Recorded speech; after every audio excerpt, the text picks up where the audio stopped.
नमस्कार. संघर्ष वृत्तवाहिनीमध्ये आपलं स्वागत. घेऊया ठाणे आणि आसपासच्या परिसरामधील घडणाऱ्या महत्त्वाच्या घडामोडींचा आढावा.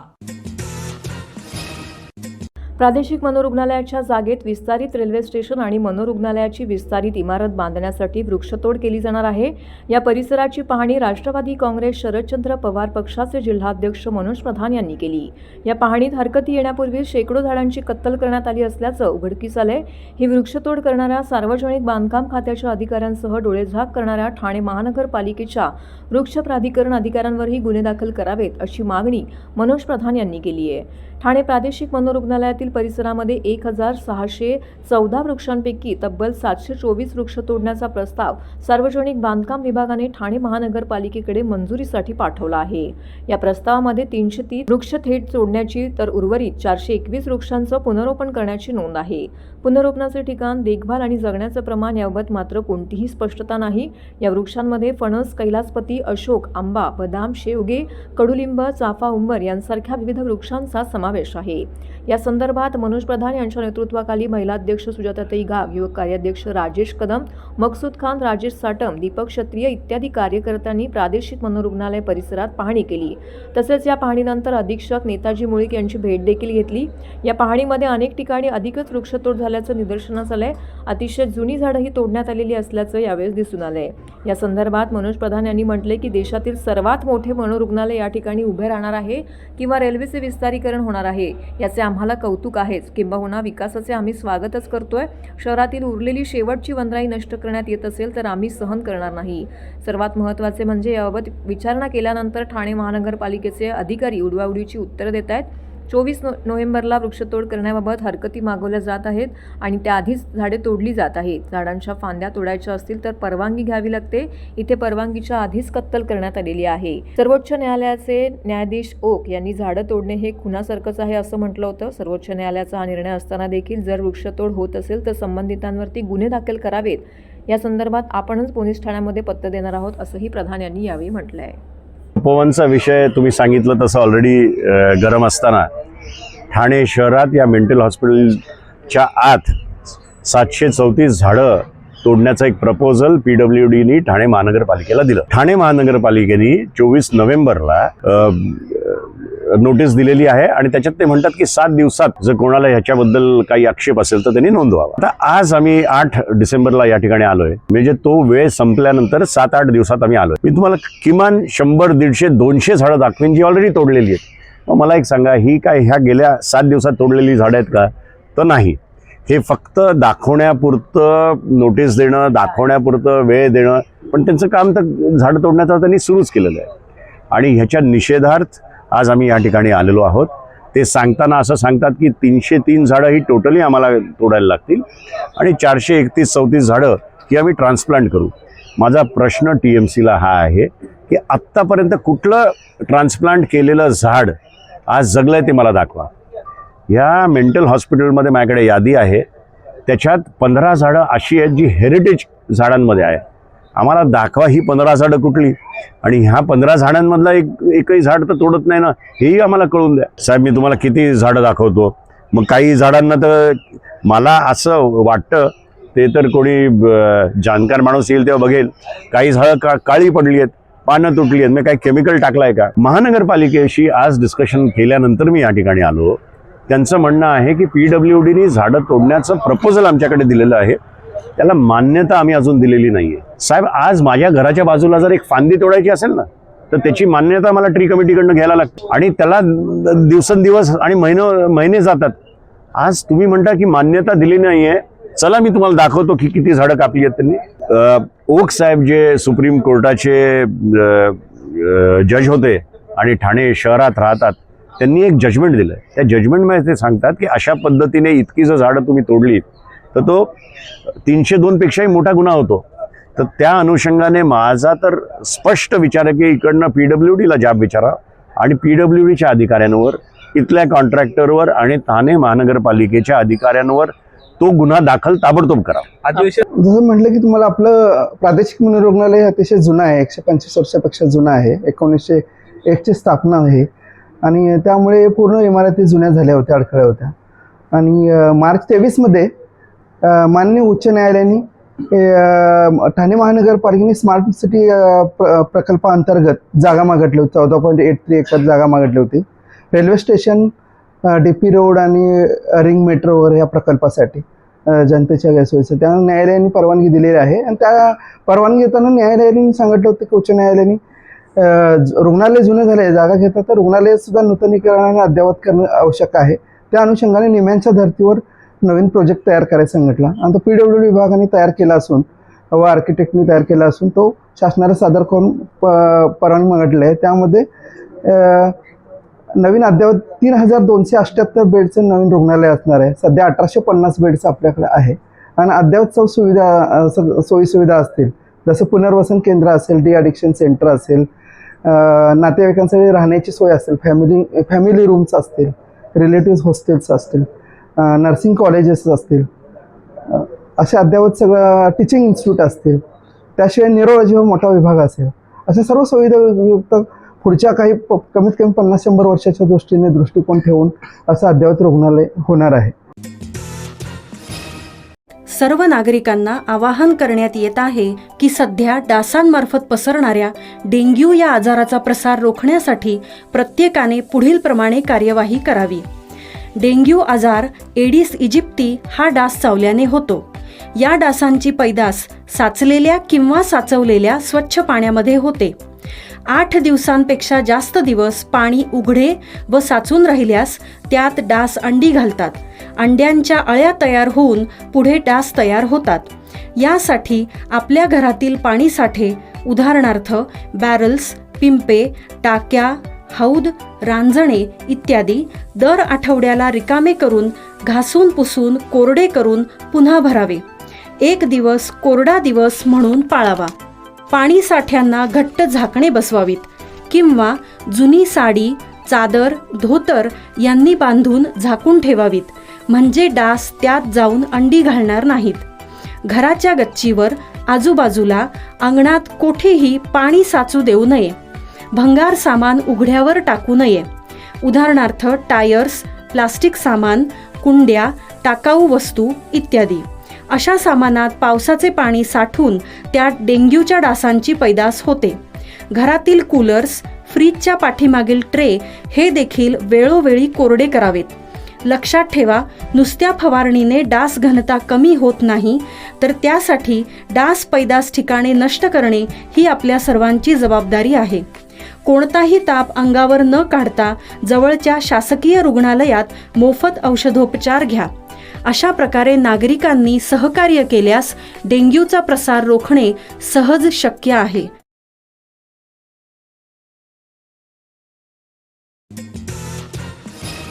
ठाणे शहराला पाणी पुरवठा करणाऱ्या पिसे बंधारा येथून टेमघर जलशुद्धीकरण केंद्राकडे पाणी वाहून आणणारी 1000 मिलीमीटर व्यासाची जलवाहिनी कल्याण फाटा येथे महानगर गॅसच्या कामांमध्ये सकाळी नादुरुस्त झालेली आहे. पाणी पुरवठा विभागामार्फत जलवाहिनीच्या दुरुस्तीचं काम मागील 2 दिवसांपासून सुरू आहे, परंतु जलवाहिनी जुनी व प्रीप्रेस्ड कॉन्क्रिटी पद्धतीची असल्यामुळे दुरुस्तीच्या कामासाठी आणखीन 3 दिवस वेळ लागण्याची शक्यता आहे. या कारणास्तव ठाणे शहराकडे येणारा पाणी पुरवठा कमी झाला असून शहरामध्ये 30% पाणी कपात लागू करण्यात येत आहे. शहरामध्ये पाणी वितरणाचा समतोल ठेवण्यासाठी दिनांक 11 डिसेंबरपर्यंत झोनिंग पद्धतीनं पाणी पुरवठा करण्यात येणार आहे. त्यामुळे नागरिकांना कमी प्रमाणात व अनियमित पाणी पुरवठा होईल. नागरिकांनी पाण्याचा वापर जपून करावा व महापालिकेमध्ये सहकार्य करावे असं आवाहन पाणी पुरवठा विभागातर्फे करण्यात येत आहे. संगीत ही तपश्चर्या असून लहानपणापासून ज्यांचे संगीत ऐकत मोठे झाले त्या संगीतकार भूषण पंडित राम मराठे यांच्या नावाने मिळालेला पुरस्कार हा माझ्यासाठी कृपा आशीर्वादच आहे. हा आशीर्वाद मी हृदयाशी जतन करेन. यापुढे संगीताची साधना, सिद्धी आणि भक्ती करताना हा पुरस्कार मला निश्चितच प्रेरणा देईल असं वक्तव्य सत्काराला उत्तर देताना ज्येष्ठ गायिका आशा खाडीलकर यांनी ठाण्यामध्ये केलेलं आहे. ठाणे महानगरपालिकेच्या वतीने आयोजित 30व्या संगीतभूषण पंडित राम मराठे उद्घाटन गणेश गडकरी यांच्या हस्ते झाले. यावेळी महापालिकेचे अतिरिक्त संगीत पंडित मुकुंद मराठे, पंडित सुशील मराठी उपस्थित होते. आणि महानगरपालिकेच्या वतीने देण्यात येणारा संगीत आपण हे भूषण सारे पंडित राम केवळ मराठे कॅमेऱ्यापुरते नाही तर पुरस्कार प्रत्यक्ष ज्येष्ठ डोळ्यांनी गायिका या क्षणाचे आशा साक्षीदार होऊया आणि एकदा खालीकर जोरदार टाळ्या वाजवूया. 51,000 रोख रक्कम सन्मान चिन्ह असे या पुरस्काराचे स्वरूप आहे. तर धन्यवाद. संगीत पुन्हा एकदा भूषण सर्वांचे पंडित राम मनःपूर्वक मराठे आभार. राष्ट्रीय विश्राम. युवा पुरस्कार भारतीय नृत्य आपली प्रकाराच्या कला सादर युवा करत साधक असताना निधी प्रभू यांना तो प्रदान देहभान करण्यात आला. विसरतो. रोख रुपये 25,000 कारण सन्मान जेव्हा आपण चिन्ह देहाला सात विसरतो वर्ष तेव्हाच पुरस्काराचे आपण स्वरूप आहे. आत्म्याशी यावेळी एकरूप आशा होतो खालीलकर यांनी आणि पंडित राम आत्मा मराठे म्हणजेच यांच्या आठवणीला परमेश्वराचं उजाळा दिला. अंशरूप आहे. रामभाऊंचे म्हणून संगीत त्या मानपाट परमतत्वाशी हे नाटक येतो मी तेव्हा पिक्चर रसिकांच्या बसून हृदयात पाहिलं तो असताना स्थान मिळवतो पंडित हे या रामभाऊ दोन्ही मराठे कलाकारांच्या यांच्या वरून असंख्य आपल्या कलाकार, निश्चित ईश्वर लक्षात प्रेमी आणि येईल. साधना दोन्ही अशा कलाकारांचं पद्धतीने बनलेली मनःपूर्वक माणसं अभिनंदन. शास्त्रीय निधीला गायक हा जो असणाऱ्या राज्यस्तरीय पंडित युवा राम पुरस्कार मराठे मिळतोय यांचा तो संगीताचा वाद अर्थातच होता. पंडित राम मराठे यांनी नाटकात कौन चित्रपटात कहा काम है, केले आहेत. पता नहीं. आपल्या गायकांना प्रसिद्धीची अपेक्षा नव्हती. त्यांचे संपूर्ण आयुष्य हे संगीत साधना करण्यात गेलेलं आहे आणि आता रामभाऊंचा शास्त्रीय संगीताचा वारसा त्यांच्या पुढील पिढ्याही समर्थपणे पुढे नेत असून त्यांना मिळालेली ही ईश्वर देणगी असल्याचं त्यांनी नमूद केलं आहे. खरं तर मला सांगायला अतिशय आनंद होत आहे की आजपासून 30वा संगीतभूषण पंडित राम मराठे स्मृती संगीत समारोहाला सुरुवात झालेली आहे. मोठ्या उत्साहात या समारोहाला सुरुवात झालेली आहे आणि आज पहिल्या दिवशी पुरस्कार वितरण सोहळा संपन्न झाला. याच्यामध्ये प्रख्यात गायिका आशाताई खाडीलकर यांना राज्यस्तरीय संगीतभूषण पंडित राम मराठे स्मृती संगीत पुरस्कारानं गौरवण्यात आला आहे. तर राज्यस्तरीय युवा पुरस्कार हा ठाण्याच्या युवा कथ्थक डान्सर निधी प्रभू यांना या पुरस्काराने गौरवण्यात आलेला आहे आणि खूप उत्साहात हा कार्यक्रम संगीत समारोह सुरू झाला आहे. आता शेवटच्या सत्रामध्ये पंडित सुरेश बापट यांचं सुश्राव्य गायन होणार आहे. 3 दिवस अतिशय उत्साहात हा संगीत समारोह साजरा केला जातो दरवर्षी. हे 30वं वर्ष आहे. उद्या आणि परवा दोन्ही दिवस भरगच्च असे संगीतचे कार्यक्रम, नृत्याचे कार्यक्रम, संगीत नाटक असा भरगच्च कार्यक्रम 3 दिवसामध्ये आपण आयोजित केलेला आहे. ठाणेकर रसिकांना मी आवाहन करतो की आपण मोठ्या संख्येने या संगीत समारोहाचा आनंद घ्यावा. नमस्कार. आज संगीतभूषण पंडित राम मराठे यांच्या नावानं जो संगीत महोत्सव होतो याचा 30वं वर्ष. या वर्षामध्ये ठाणे महानगरपालिका आणि त्यांची निवड समिती ह्यांनी या राज्यस्तरीय पुरस्कारासाठी माझी निवड केली. याचा मला मनस्वी आनंद आहे. राम मराठे आणि त्यांच्या समकालीन सगळ्या दिग्गज गायकांना पाहण्याचा, ऐकण्याचा आणि त्यांच्याकडून प्रेरणा घेण्याचा योग मला आला. त्यांच्या आशीर्वादानं मी आत्तापर्यंत जी काही संगीताची वाटचाल केली, निरनिराळं संगीत दिलं, काही थिमॅटिक प्रोग्रॅम्स केले, हे केवळ ह्या सगळ्या गुरुतुल्य व्यक्तिमत्वांच्या, सुरसरींच्या अशा संस्कारांमधनं करत आले आहे. आणि हा राज्यस्तरीय पुरस्कार स्वीकारताना मला खूप आनंद होतो आहे आणि याबद्दल मी ठाणे महानगरपालिका आणि त्यांची कमिटी यांचे खूप खूप आभार मानते. धन्यवाद. तरुण तडफदार नेतृत्व. ठाणे महानगरपालिकेचे माजी स्थायी समिती सभापती, कार्यसम्राट, माजी नगरसेवक संजय देवराम भोईर यांचा वाढदिवस व अभिष्टचिंतन सोहळा हायलँड येथील भव्य पटांगणात मोठ्या उत्साहात आणि थाटामाटात साजरा करण्यात आला. संजय भोईर यांच्या वाढदिवसानिमित्त प्रभागात विविध समाजोपयोगी उपक्रमांचं आयोजन करण्यात आलं होतं. तसेच दरवर्षीप्रमाणे यंदाही 3 दिवस नॅशनल नृत्य स्पर्धेचं भव्य असं आयोजन करण्यात आलं होतं. या स्पर्धेमध्ये असंख्य स्पर्धकांनी सहभाग घेतला होता. आपली कला सादर करून नागरिकांची वाहवा देखील मिळवली. संजय भोईर यांना वाढदिवसानिमित्त शुभेच्छा देण्यासाठी राज्याचे उपमुख्यमंत्री एकनाथ शिंदे तसेच शिवसेना ठाणे जिल्हाप्रमुख खासदार नरेश मस्के यांनी आदल्या दिवशी हजेरी लावत संजय भोईर यांना वाढदिवसानिमित्त भरभरून शुभेच्छा दिल्यात. भोईर परिवाराच्या एकंदर सामाजिक, शैक्षणिक व इतर क्षेत्रातील कार्याचा गौरव केला. तर सायंकाळी हायलँड गार्डन मैदान येथे संजय भोईर यांचा वाढदिवस अभिष्टचिंतन मोठ्या उत्साहात साजरा करण्यात आला. महानगरपालिकेचे माजी स्थायी समिती सभापती संजय भोईर यांना वाढदिवसाच्या शुभेच्छा देण्यासाठी माजी महापौर हरिश्चंद्र पाटील, माजी महापौर अशोक वैती, माजी उपमहापौर पल्लवी कदम, विधानसभा शहर प्रमुख हेमंत पवार, माजी नगरसेवक सुधीर कोकाटे, माजी नगरसेवक भैयासाहेब इंदिसे, माजी नगरसेवक एकनाथ भोईर, माजी नगरसेवक प्रकाश शिंदे, माजी नगरसेवक पवन कदम, माजी नगरसेवक गुरमुख सिंग, देवराम भोईर, भूषण भोईर, उषा भोईर, युवा नेते विकेश भोईर, समस्त भोईर कुटुंबीय, आपतेश तळ, सर्व शिवसेना, शिंदे पक्षातील पदाधिकारी, कार्यकर्ते, माजी लोकप्रतिनिधी, विविध क्षेत्रातील मान्यवर, परिसरातील असंख्य नागरिक, बंधू भगिनी यावेळी मोठ्या संख्येने उपस्थित होते.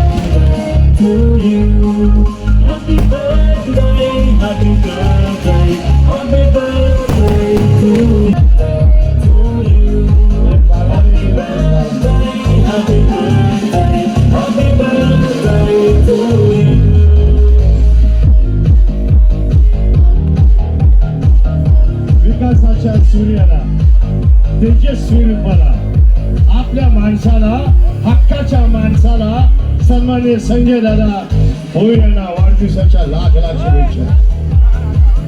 मान्य विकास दाभाडे यांचंही आगमन या ठिकाणी झालेलं आहे. मान्यवरांचं मनपूर्वक हार्दिक स्वागत.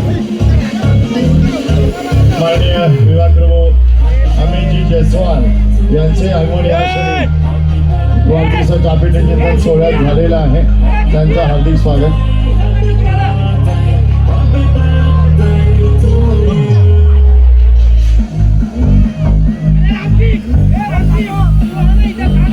अरे याचं टाका ना प्लीज. हे बार बार येते काय टाका ना. प्रत्येकाला भेटायचं आहे. हा रेकॉर्ड ब्रेक होतोय. आपलेपणाने आलेल्या सर्व मान्यवरांचा, नागरिकांचा आणि विनंती आहे की सर्वांसाठी प्रीती भोजन सुरू आहे. सर्वांनी त्याचा आस्वाद घ्यावा. भरपूर शुभेच्छा आणि भरपूर असा आस्वाद आपल्यासाठी आहे. सर्वांनी तो घ्यावा. पण आपण बघू शकतात ते विकासाचं तेजस्वी चेहरा प्रत्येकाला भेटायचं आहे. दादांना आज भेटायचं आहे. हा मौसम, हा वातावरण आपल्या माणसाच्या, हक्काच्या माणसाला हक्काने भेटावं. बार बार जरा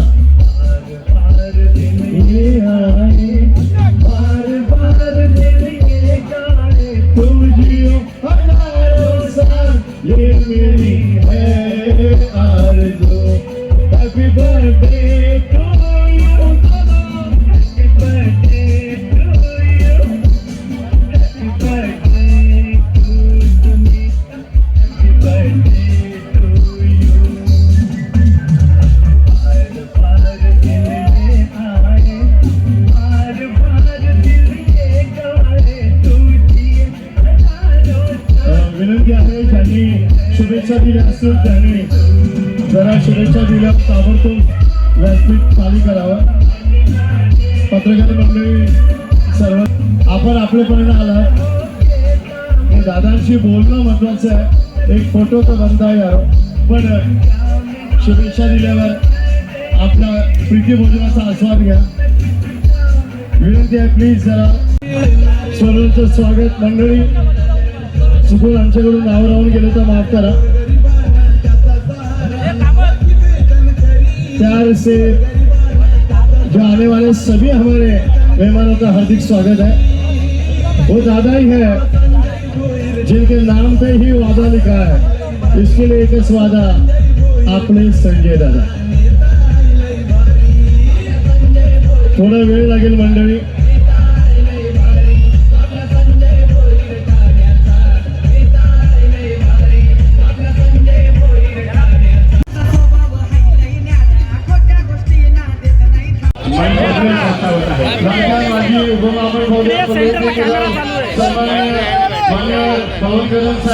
यांची उपस्थिती आज वाढदिवसाचा अभिषेक सोहळ्याला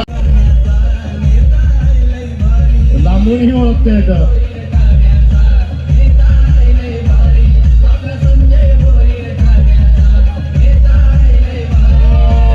प्लीज जरा माता भगिनींना पहिले येण्यास प्राधान्य द्या, ज्येष्ठांना पहिले येण्यामध्ये प्राधान्य द्या. दादांच्या प्रेमाचा हा ओढा आहे, हा महासागर उसळलाय आपलेपणाचा.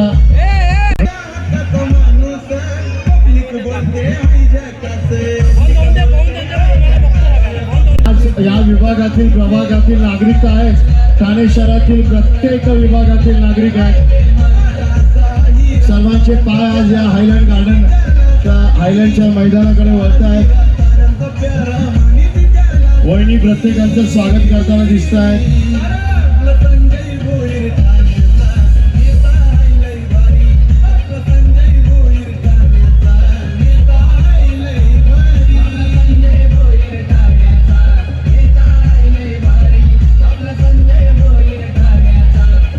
दिसता शत्रुपळे प्रतिबिंब पाहता, घोड नाही पाणीच पिणार.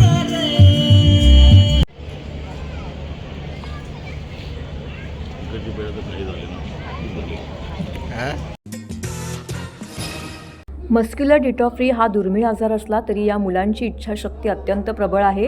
त्याच्या विल पॉवरमुळे आपण सर्वांनी त्यांच्या पाठीशी उभं राहिलं पाहिजे असं प्रतिपादन करत या आजारावरती लस उपलब्ध व्हावी म्हणून राज्य सरकार केंद्र सरकारकडे पाठपुरावा करणार असल्याची ग्वाही उपमुख्यमंत्री एकनाथ शिंदे यांनी दिली आहे. स्वर्गीय गंगूबाई शिंदे सभागृहात आयोजित मस्क्युलर डिस्ट्रॉफीग्रस्त आणि गरजू रुग्णांसाठी इलेक्ट्रिक व्हीलचेअर व वॉटमेड बायपॉप मशीन वितरण कार्यक्रमात ते बोलत होते. यावेळी शिवसेना वैद्यकीय मदत कक्षाचे प्रमुख मंगेश शिवटे, डॉक्टर मंगेश पेडामकर, हरिश्चंद्र सावंत हे उपस्थित होते. या कार्यक्रमाचं आयोजन शिवसेना वैद्यकीय मदत कक्ष आणि श्रीकांत शिंदे फाउंडेशन यांच्या मदतीने करण्यात आले होते. या दोन्ही संस्थांच्या माध्यमातून मस्क्युलर डिस्ट्रॉफीग्रस्त मुलांना आणि गरजू रुग्णांना इलेक्ट्रिक व्हीलचेअर, बायपॉप मशीन तसेच इतर वैद्यकीय साहित्यांचं वितरण उपमुख्यमंत्री शिंदे यांच्या हस्ते करण्यात आलं. कार्यक्रमादरम्यान उपमुख्यमंत्र्यांनी तात्काळ 100 अतिरिक्त इलेक्ट्रिक व्हीलचेअर देण्याची घोषणा केली आहे. तसेच गरजू रुग्णांसाठी ऑक्सिजन कॉन्सन्ट्रेट आणि पोर्टेबल व्हेंटिलेशन उपकरणे उपलब्ध करून देण्याची तयारीही त्यांनी या ठिकाणी व्यक्त केली. तर हे होतं संघर्ष वृत्तवाहिनीचं आजचं बातमीपत्र.